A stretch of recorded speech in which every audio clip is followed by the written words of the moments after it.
Heyo, Vladman here. So we're doing it without ears, and it's a new year. It's 2024, even number, which is my favorite. You have to excuse me. I got a new puppy. Here, Cyrus, come say hi. Oi. Oh, he is a Dutch German Shepherd. He is feisty as F. He's wonderful, but he's also scaring the crap out of our cats. So I apologize. And we're trying also another thing new today. I've been reading lots of things and, well, okay, so there's an interesting question of what is reading versus if you're listening to a book, does it count as reading? Do you call it something different? Do you say, oh, I'm listening to books? But somehow that doesn't really have the same ring. And as a book person, I'm kind of like, well, I don't know if that sounds better or worse, so whatever. But I'm also trying a new thing. I'm trying to get into movie, TV show critiquing and what have you. Gonna create a new channel with a good friend of mine, and we'll see. That channel, we're actually gonna be doing what I'm doing right now, but we're doing like the whole season. So we're doing Wheel of Time. Now I've reviewed, I think, Wheel of Time. I should look, but I'm fairly certain I've reviewed Wheel of Time. If I haven't, let me just give you the brief introduction. Wheel of Time, fantasy book series. If Tolkien is the unofficial godfather of Wheel of Time, or the official, however you want to look at it, I would say Robert Jordan's, Tolkien is the godfather of fantasy. Robert Jordan would be, in my opinion, the father of modern fantasy. I consider him the bar. Everyone else is shy of him and is missing things and or has too much of this or steals from that and whatever. You get super critical or whatever. Point is I'm a Wheel of Time fanboy. I've read the books like 2 or 3 times, and I've listened to the books at least 3 times, and I'm on my 4th. That's my dog and my cat. Anyhow, so I'm a fan. Now, that being said, Amazon did this thing where they're like, cool, we're gonna make a TV show. Now, I've thought long and hard as to whether or not the Wheel of Time should be a book series or, sorry, a movie series like Harry Potter. It's 15 books, so it's like kind of never been done before and would be a bit hard because films tend to take their sweet time. So you'd have the Harry Potter issue of them aging out, or a TV show, which is what Amazon did. So I'm like, okay, great. That's cool. And I was like really excited about, and I was even on several Facebook groups talking about, oh, hey, this is who I'd like for the casted for this and this and this and this. And it was a really cool idea. And it almost seemed like everyone was on the same page. Like all the fans in the groups that I was in were in the same lexicon of, hey, this is what, when we read it, when we listened to it, this is the world we imagined. This person, this, you know, in this relative age group or whatever. And you run into the issues of like, oh, well, that actor's too old, but like him, but younger. And obviously it's like fantasy casting, like Brad Pitt's not going to be some character in the Wheel of Time series. That's kind of just an unspoken given. But you can be like a Brad Pitt type person, and it's like, oh, okay, cool. So fast forward, and finally they released the first season, and I was like, okay, cool. I watched the first episode 6 months ago or whatever. It probably came out when it first came out a year ago. I watched the first episode and I was floored.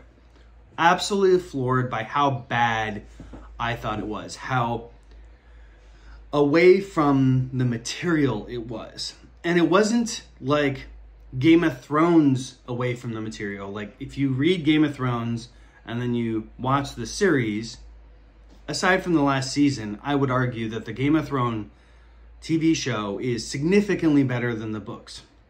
It's not that the books are bad, they're just kind of an acquired taste and it's a different thing. I'm not a fan of them. That being said, I read the newest one about the the new show, House Dragons or whatever. And that I actually liked, but because it was kind of like a really condensed, almost anthology or explanation about a 300 span of years, so you got like bits of things and it did a really good job. Whereas the other ones like Ice and Fire and all that stuff, I didn't really like. It wasn't my jam. So I feel like the show did a better job. And then I would also argue that the Lord of the Rings movies are significantly better than the books. Not because the books are bad, but because the books spend probably an inordinate amount of time invested in the detail and the description of the scenery and this and that and the other thing. And I'm not trying to knock Tolkien because, hey, but he's the GOAT, if you will. But no, he's not the GOAT, but he's the godfather of this stuff. But on the same token, I didn't love it. So anyways, on to what I wanted to talk about. I've chewed through 4 episodes now. I think I'm on the 5th of Wheel of Time. It took me a long time, a lot of hemming and hawing about, hey, I don't really want to watch this. I hate it so much because it's super not part of it. There's so many disconnecting things that they didn't do. And finally my wife insisted like, hey, you should do it. Like, this would be good content. And then a friend of mine is like, hey man, we can do like a podcast video thing talking about this stuff and that might be interesting. I was like, okay, fine. So I am going to do a separate conversation with him about the whole first season. But with you guys, I'm going to briefly talk about the first 4 episodes because it's so frustrating to me what they did. And understand, this is coming from somebody who really likes the books, really likes this universe. And I feel like the creators either didn't care or they think they're doing something right, or more realistically, what they're doing is they're modernizing it by contemporary standards. So instead of the fact that this was written in like the 70s or whatever, whenever he started writing, they're applying modern isms, feminism, and this like oh, everyone is blah, blah, blah, and gay is totally fine, and all this other weird stuff to this, and it doesn't really fly. So it's going to be a bit long. I've already gone on for a bit, so I'll kind of jam through it. I feel like I've already talked about the first episode, but the simplicity of it is it's just wrong. Like, first starters, they make it seem like the main character is Egwene, so a female, which I'm not opposed to a main character being a female, but it's not really what the show is. And then you're kind of introduced to like Rand, Mat, and Perrin, but then Perrin, well, for starter, issue number 1, all these guys are too old. They're supposed to be 17-year-olds. And that's kind of significant to the story, but it's a little bit forgivable, but it's kind of significant that they're that because they're also supposed to be ignorant of women. And we just off the bat, they're like, no, these are like 21, 22-year-olds. Perrin is married, which is a big what. And then on top of that, he's like a blacksmith, but not, because his wife is actually at the smithy doing stuff. And it's like, wait, what? He's married? And then his wife, who's like 4 months pregnant with his child, and he's like at the bar drinking with his buddies. And I'm like, what kind of a character? Like, you guys did the opposite of making this person a lovable person. And then it gets worse. Like, at the end of the episode, you're just like, oh, this is worse. Like, what have you done? You've totally ruined Perrin. And then Mat, they make his parents basically druggies. And you're like, really? Like, no, they're not druggies. And then Rand, he's got, like, he's a whole lot of nothing. And he's just kind of a whitey-poundy person, which doesn't make you like him at all. So then you're left with only other one person to like, which is Egwene. And I'm like, I don't really like Egwene. And I don't, like, one of the first things in the series is, oh, hey, we have this women's ceremony. And by the way, the ceremony is just push her off a ledge into a river that's like a category 3 river. And I hope she doesn't die. That's our woman ceremony. And then afterwards, you can braid your hair, which is malarkey. That's not in the books. That's not how they do it. The women's circle, the head leaders of the town come together and they're like, we think this woman is old enough to be able to braid her hair. And then That's all. That's all that the author gives you, is like, that's it. And then it's just suddenly they start braiding their hair. And that's the understanding. It's not some weird ceremony of pushing people off the thing. The other thing, which makes me come across like a racist, is just like, oh, hey, well, everyone is diverse as fuck. Like, I'm sorry, Perrin is like half black or something.